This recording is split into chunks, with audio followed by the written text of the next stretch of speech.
Good afternoon, everyone. We were having fun at Halogen.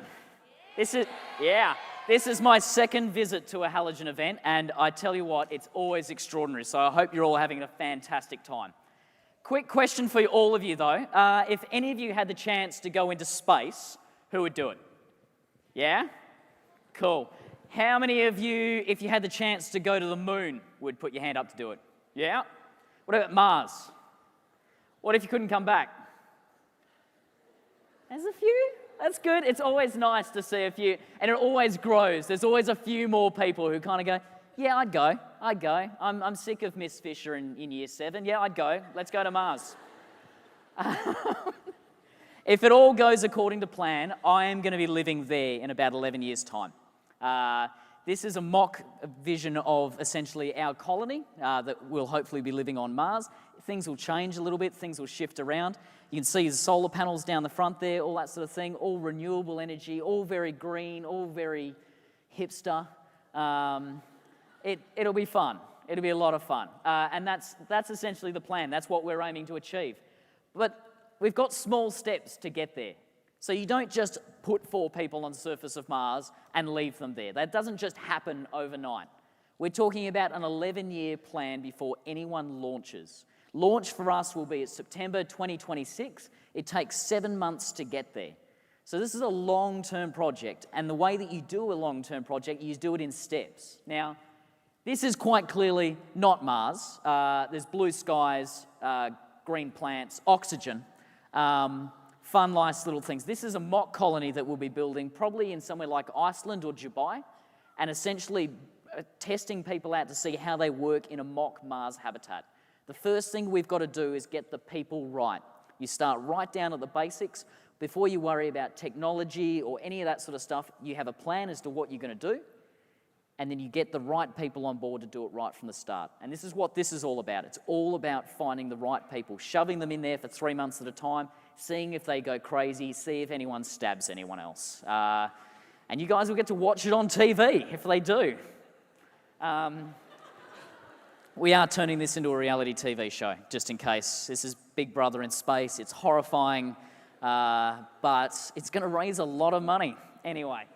The next step for us beyond that, once we start getting the crews right, the selection phase for us, as was introduced before, there's 100 of us still in the running. They're going to cut that group down to roughly 24 people, and they're going to become full-time employees. Once that happens, we start that 10 years worth of training. And that all happens in September next year. A couple of years after that, we're going to be sending this little guy to Mars. Now, this is a probe that's modelled on NASA's 2008 Phoenix lander. It will be landing somewhere about 40 to 45 degrees north of the Martian equator in an area where we think there's going to be a lot of water. As you've probably seen on the news, they've discovered recently, like there's flowing water on Mars. It might be loaded with perchlorates, which is rocket fuel. But you can actually filter that out and you can use the water on board. So this little guy is going to be landing where we want to try and land our future colony, sampling the water. If you look really closely on the back there, you can see a little arm, a little scoopy thing on the back. That's for scooping up the soil, putting it into a little oven and seeing what kind of water comes out of it, and testing that we've got the right amount of water. You have to land in the right place. There's no point sending an entire colony and having it land in the wrong place. If we land in the right spot, this little lander then becomes our beacon. We start sending supplies, we start sending things. Essentially, the idea is to send a fully functioning colony built by robots, pushed around, laying out solar panels, all this sort of stuff completely remotely. So there's no humans on Mars. We're sending all of this equipment ahead of us and setting things up step by step, getting the small stuff right and making sure everything's ready before we start risking people. So the idea is, in early 2026, we'll have a fully functioning colony on the surface of Mars, loaded with air, with double the amount of water that we need, solar panels, everything functioning, green lights across the board. And it's only then that we load people in to a tin can and fire them off into the darkness of space for 7 months. Now, I get a lot of questions about all this sort of stuff. There are about 4 people rattling around inside and all that sort of stuff. The one question that always comes up without fail every single time is, how do you go to the toilet in space? Which is a really nice kid way of asking, how do you crap in space? Turns out with great difficulty. And also turns out that we're not going to have any recycling systems on this because it's a one-shot to get to Mars. Also turns out that human solid waste makes great radiation protection. So we're going to freeze it and turn it into little bricks, and I'm going to be traveling in a spacecraft covered in crap for 7 months. Winner! Yeah, so we'll lock 4 idiots away and fire them off into space. Now, has anyone here ever seen a rocket launch before? Yeah? Anyone seen one for real in real life? I'm hoping to see my first one in May next year. The Falcon Heavy is being launched out of Cape Canaveral, and I'm hoping to be there for it. But as a few of you might have watched rocket launches and things like that, things don't always work out right. You have to get everything spot on to launch a rocket. Everything. There's so many pressures, so much power, the tiniest thing can tear it apart. Do you guys want to watch a rocket launch now? Yeah? Cool, let's do it. So this is a Proton M. It's being launched out of Kazakhstan in 2013. A little bit of a waver there. They're about 8 kilometers away from this thing when it launches. Now that's not the direction rockets are supposed to go.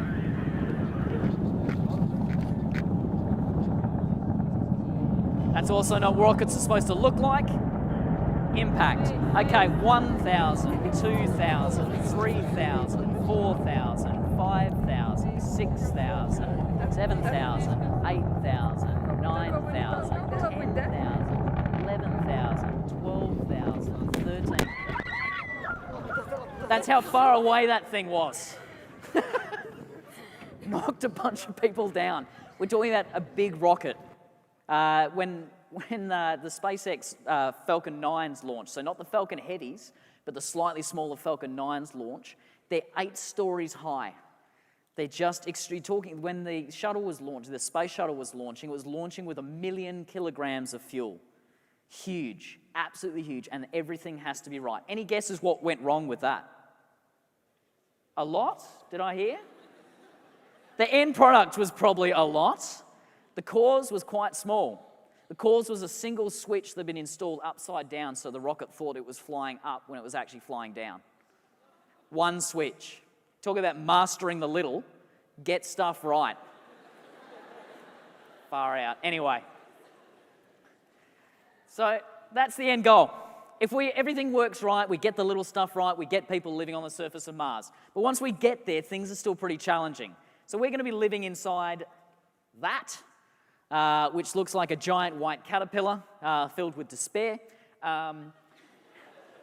It looks quite comfy. Like you've got TVs, you've got like big comfy couches, you've got some horrifying green stuff in the back there we'll talk about in a minute. Like it all looks quite comfy. And yet it would kill you in a heartbeat because it's a very small enclosed environment and you're having to recycle all the air. Humans are disgusting. Like we pump out carbon dioxide, we've got germs, we've got all sorts of stuff, and you're trapped inside there with it. And there's no getting out. So probably the worst part about all of this, to be honest with you, like it's, you're trapped inside, it's not particularly pleasant, but it's not too bad. Probably the worst part is not coming back home again. That's the part my mum's concerned about. The part I'm concerned about is having to go vegan for the rest of my life because I love my bacon so much, so very much.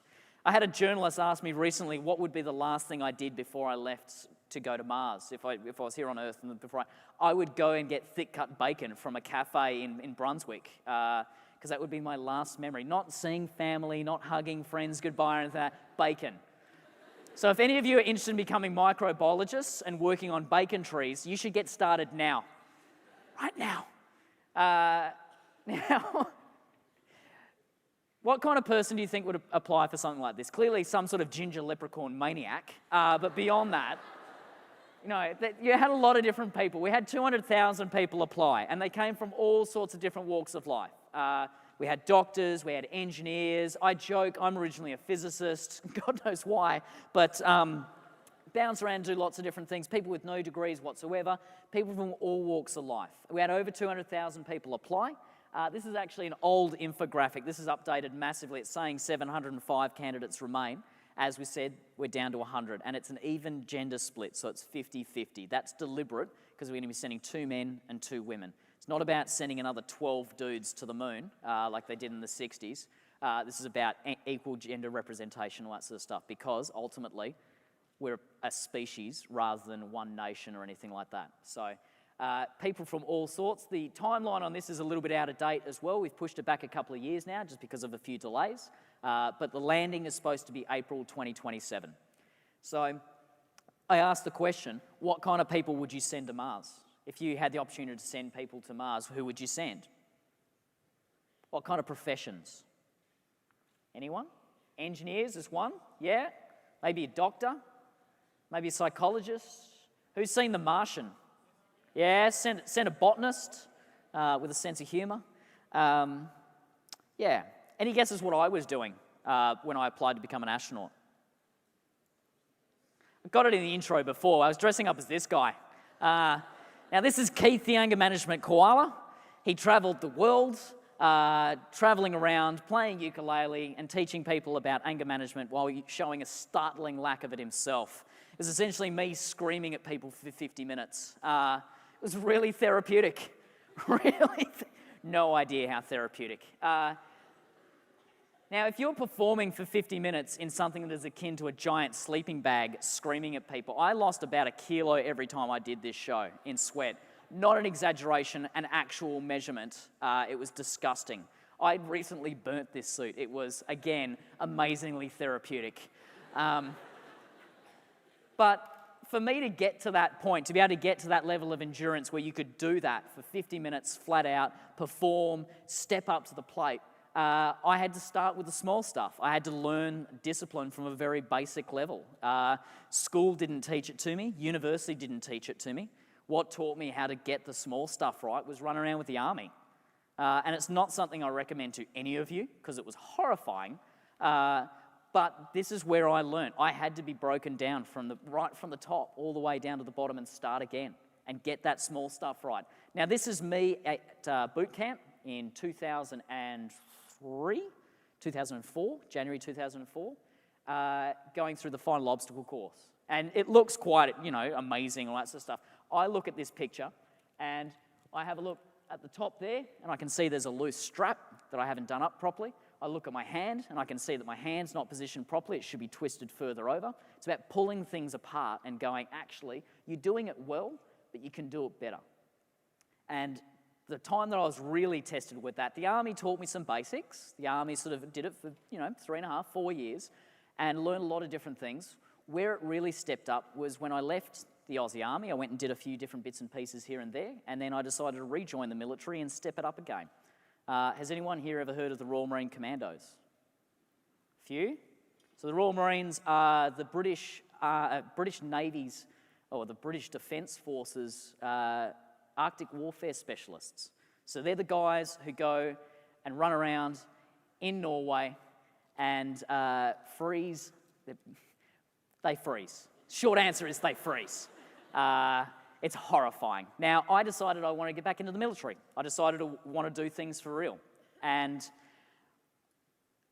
there's nothing that will break you quicker than discovering how poorly you've got the basics down.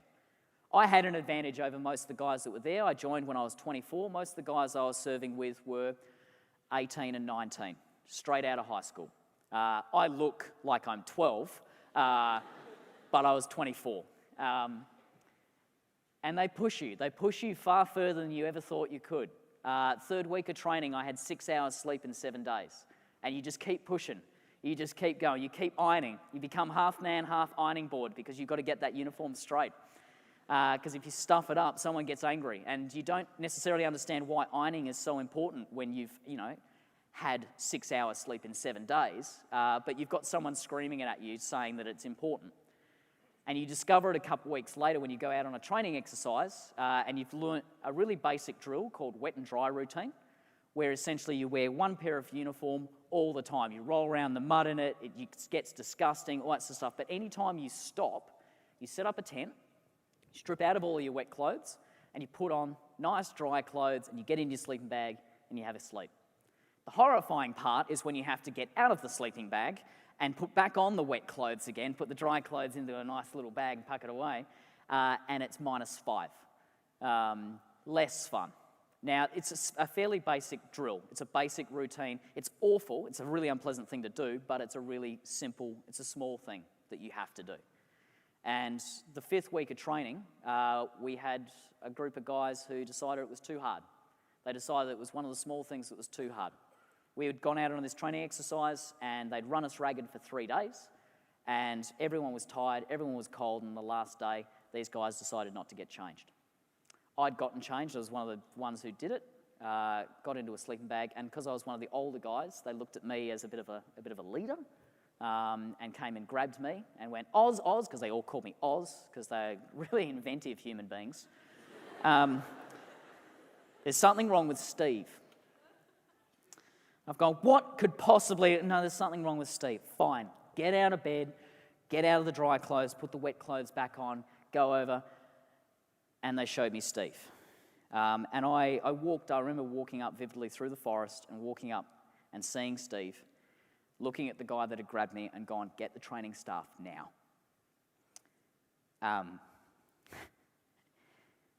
It's a little bit hard to explain to people in Australia just how insidious hypothermia is. We broke it down into 3 stages, where for stage 1 was where you're shaking uncontrollably. Normally when you get cold, you can tighten up and you'll stop the shaking. Stage 1 hypothermia is where you can't stop the shaking anymore. Stage 2 is where the blood starts to shift away from your outer limbs and it starts to pool in your core to try and keep your chest warm. And stage 3 is where they start to fall asleep and they don't wake back up again. And Steve was dozing off. We wrapped him up, got him in a sleeping bag, shoved a plastic sheet under him, and 6 of us picked him up and we ran. We were about 1.5 kilometres off the main road. We'd walk through the worst mud I'd seen in my life. I spent 6 years in the military. I've seen some bad mud. This is the worst I'd ever seen, and we ran. It had taken us 45 minutes to walk in there. We ran it in 7. And all I remember is hanging onto that sheet. And before I joined training, I'd had this voice in my head. I doubt any of you have ever seen Full Metal Jacket, but it was kind of like a drill sergeant screaming at me, going, "Come on, Richard, pick it up! Show us spine!" Just grinning. The voice changed that night. It wasn't angry, it wasn't bitter, it wasn't screaming at me. It just said over and over again, "Don't trip, don't let go." And we ran. And we got him to the back of the ambulance, and I had a corporal help peel my fingers off the plastic, and we loaded him to the back of the ambulance, and he drove off. And it left myself, the training staff went with Steve, and it left training staff gone, myself and the troop commander. And the troop commander's turned around to me and gone, "Right, Richards, we need to move the rest of the guys up next to the road." So we went back, picked up the 60 guys, moved them and put them down in beds next to the road. And then once we'd sorted that out, he turned around to me and went, "Right, I've got to go and sort out the paperwork for all of this. You're in charge of the troop." Which is when I found 2 more. There's something really scary about knowing that you're it. There's no one else coming to help you. There's no radio, there's no phone, there's nothing. It's just you. It's you and these 2 guys. No one else was awake. No one else would get up to help. It was too cold. And all you can do is scream at them to keep them awake while they get changed, to get out of the wet clothes. So I stayed up for 2 hours, screamed at them. I didn't find out till the next morning, but apparently I burst a blood vessel in my nose, and I was covered in blood. I woke up covered in blood because I'd been screaming at them so loudly. And what kept them awake wasn't necessarily me screaming, was that they were terrified of this little ginger banshee that was just going nuts. But they got through the night, and Steve survived as well. And all it came down to was them not doing one basic thing.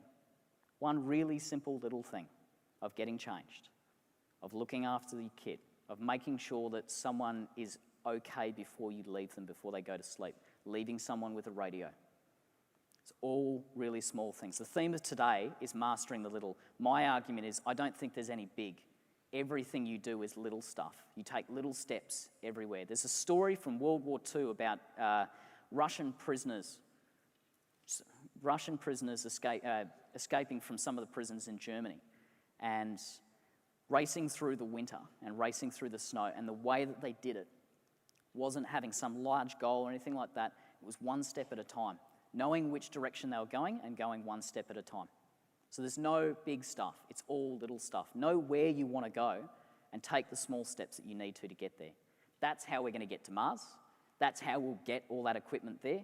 You make sure every rocket's right, you do your little step and get it right every step of the way. You get those capsules there, you get them connected up, and you know that everything's okay. That's how we'll get the second crew there. That's how we'll get the third crew. That's how we'll keep going on and put 40 people living on the surface of Mars. And hopefully by the time we've got 40 people, you guys will be the ones who are working as aerospace engineers, as scientists, as biologists, and all that sort of stuff, so we can start sending 100 people at a time.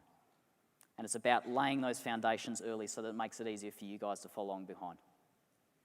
I'll leave you with this. This is Chris Hadfield, quite a famous quote now, and converted into a cartoon by a Melbourne artist called Gavin Ung, who's extraordinary, runs a website called zenpencils.com, which I would highly recommend to all of you. But Chris sums it up perfectly. There's so many little things that push you one way or another. You have an opportunity to go where you want to go. So don't let life kick you into the direction, into the adult you don't want to be. Take the small steps now to become the person you want to become. So thank you.